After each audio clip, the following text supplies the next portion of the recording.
Hey guys, it's Alina here, and today I have another first impressions video for you. Today's video is on the Urban Decay Naked Ultimate Basics palette. So before I get started, be sure to give this video a big thumbs up if you like first impressions videos and you want me to do more of them, and be sure to comment below if there's something specific that has come out recently that you want me to do a first impressions video on. So let's go ahead and get started.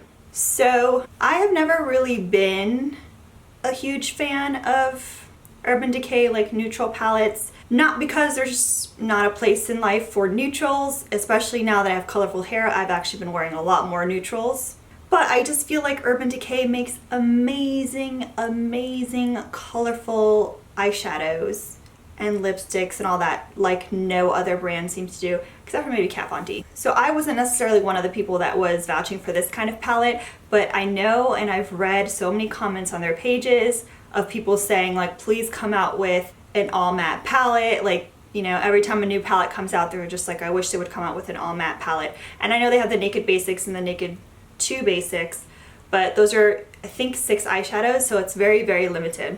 So finally, they came out with the Urban Decay Naked Ultimate Basics palette.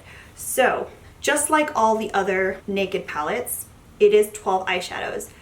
These are 12 all new eyeshadows, so you will not find these shades as loose shadows or any other palettes, at least for right now. It's also $54, just like the other Naked palettes are. Granted, pretty sure I paid $49 for at least one or two of them, but there are a few differences from this palette to the other Naked palettes. Obviously, this one is all mattes, and this one is in a square shape rather than a rectangle shape. I love this packaging, but it does kind of irk me that I can't put all of my Naked palettes together because I like for them to all be the same size so I could store them together. You guys saw my palette storage video. It's pretty insane. So it's a square. The other big difference, which most people probably wouldn't notice, but I'm going to tell you, and it's probably going to irk you.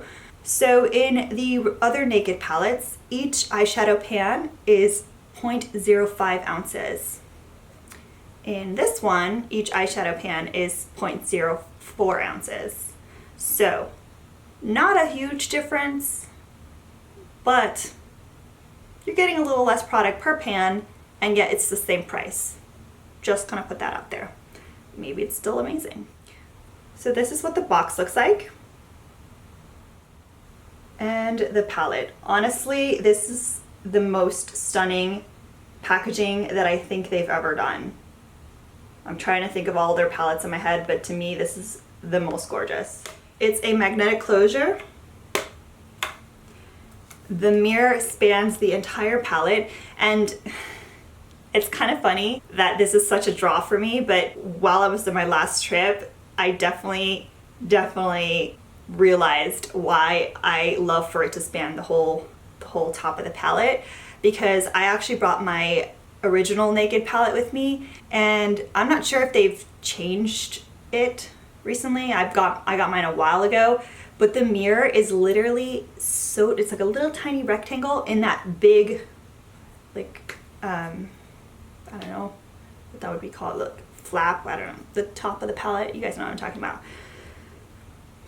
So when you don't have access to your usual setup, trying to get ready in a little tiny mirror like that, it's pretty crazy. And I just don't understand it. Like, why can't a mirror span the entire lid? Like, it's doable. We've done it. We've seen it done. Some brands don't put mirrors at all, which is a whole nother thing. But anyway, so it spans the whole top of the palette. I love that unlike the original Naked palette, which doesn't sit up, the other ones do, and this one does as well. So if you did take it on a trip, you could have it stand up. This would actually be a really good palette to take on a trip, although I haven't swatched it yet just because of the mirror and how it's set up. It does come with a little mini double-ended brush. So on one side we have the fluffy shadow side, and then on this side we've got a smudger end. And then the colors are arranged in 2 rows of 6 rather than, you know, all 12 in a row, because obviously we're in a square, not a rectangle. And to the eye they look very similar in size, but now that we know the weight, there's less product overall in this palette and per pan. On top we've got the cooler toned neutrals, and on the bottom we have more of the warmer tone neutrals. Like I said, these are all brand new shades. And here are all the colors.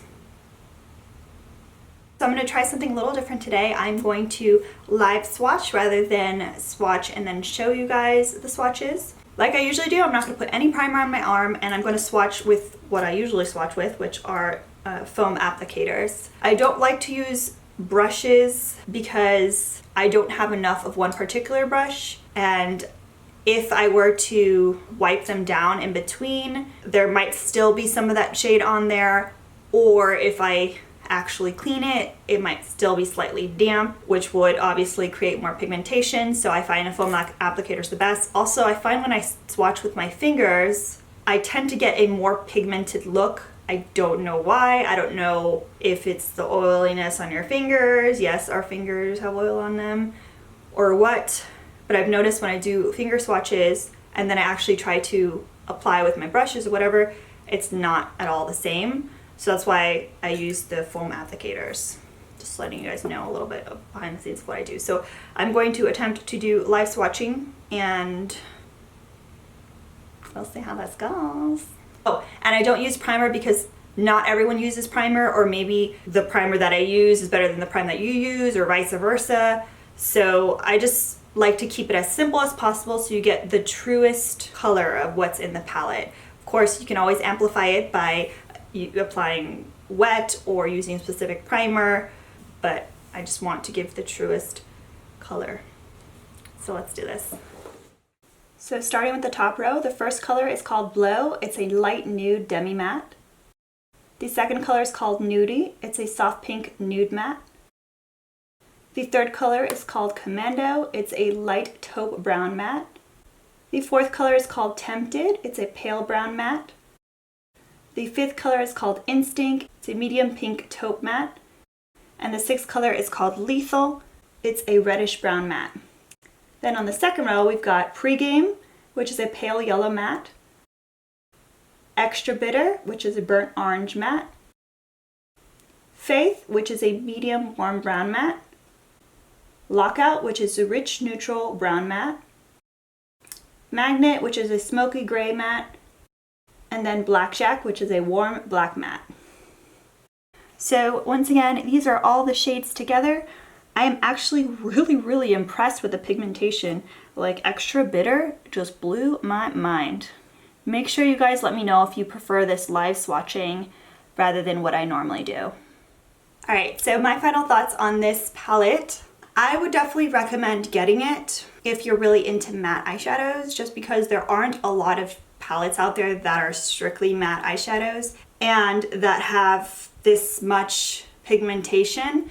For the most part, they were all pretty consistent. They look identical to what's in the pan. Actually, no, the only two that I would say that are a little lighter than what shows in the pan is Magnet and Blackjack. For the most part, it's really hard to find a matte gray or black that's super pigmented. Pretty rare. A lot of people try to do it, doesn't necessarily work out well. As for the color selection, I'd have to play around with it a lot more to see if this is a standalone palette and you can create a bunch of looks from it. The neutrals on the top, they tend to look very similar, so I'm curious to see how that will turn out. But like I said, I'd have to play with it more.